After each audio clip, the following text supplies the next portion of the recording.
നിരന്തരം വിവാദങ്ങളിൽ പെടുകയാണ് സുരേഷ് ഗോപിയുടെ സദസ്സ്. നടത്തുന്ന പല പരാമർശങ്ങളും പാർട്ടിയെ തന്നെ പ്രതിസന്ധിയിലാക്കുന്നു. പറഞ്ഞ പല പ്രസ്താവനകളും പിന്നീട് തിരുത്തി പറയേണ്ടി വരുന്നു. ഇതാണ് അവസ്ഥ. സായ്കുമാർ ചേരും കൂടുതൽ വിശദാംശങ്ങളുമായി.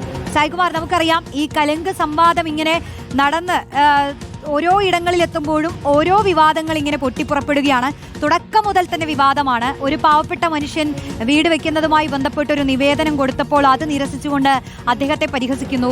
വയോധികയായ ഒരു സ്ത്രീ സഹകരണ ബാങ്കിൽ പണം കിട്ടുന്നതും ഒക്കെ ബന്ധപ്പെട്ട് നടത്തിയ ഒരു പരാമർശം അവരോട് തട്ടിക്കയറുന്നു. പിന്നീട് പ്രസംഗങ്ങളെല്ലാം അതിലെ ഓരോ പരാമർശങ്ങളും വിവാദമാകുന്നു.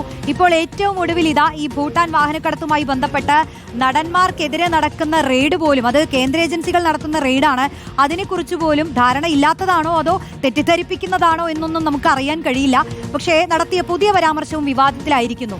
ഈ കലുങ്ക് സംവാദം മൊത്തത്തിലെടുത്താൽ എന്താണ് നമുക്ക് മനസ്സിലാവുന്നത് സായ്കുമാർ?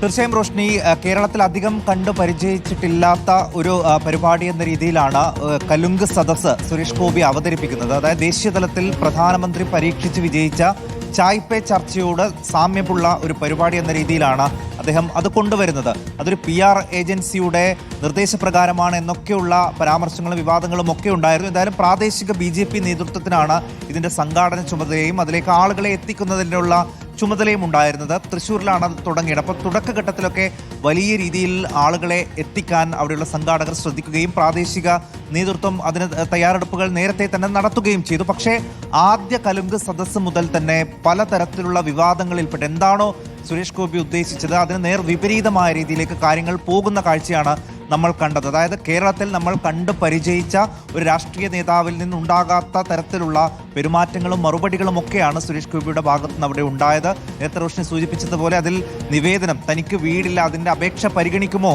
എന്ന ഒരു നിവേദനവുമായി വന്ന ഒരു വയോധികനെ അത് തുറന്നു നോക്കാൻ പോലും ശ്രമിക്കാതെ പോയി പഞ്ചായത്തിൽ പറയൂ എന്ന് പറഞ്ഞ് മടക്കി അയക്കുന്ന സുരേഷ് ഗോപിയുടെ ആ പെരുമാറ്റം വലിയ രീതിയിൽ വിമർശന വിധേയമായതാണ്.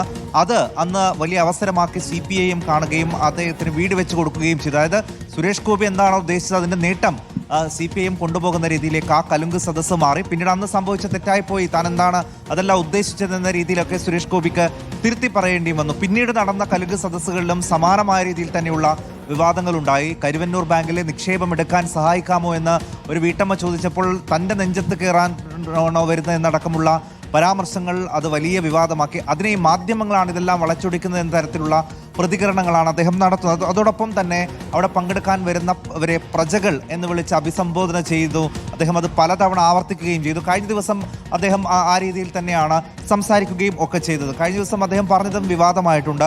പാലക്കാടിനെ അന്നപാത്രം എന്ന് പറഞ്ഞത് ചില നപുംസകങ്ങൾക്ക് ഇഷ്ടമാകുമോ, ഇനി കിറ്റുമായി വരുന്നവരെ വീട്ടിൽ കയറരുത്, അവരുടെയൊക്കെ മുഖത്ത് നോക്കി അടിക്കണം എന്നതടക്കമുള്ള പ്രകോപനപരമായിട്ടുള്ള പല പരാമർശങ്ങൾ നടത്തുന്നു.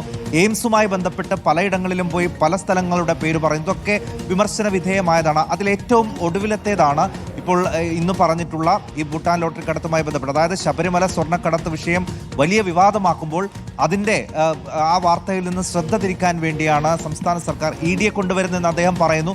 നമുക്ക് എല്ലാവർക്കും അറിയാം ED എന്നുള്ളത് കേന്ദ്ര ഏജൻസിയാണ്. അത് കേന്ദ്ര നിർദ്ദേശപ്രകാരം അന്വേഷണം നടത്തുകയാണ് ചെയ്യുന്നത്.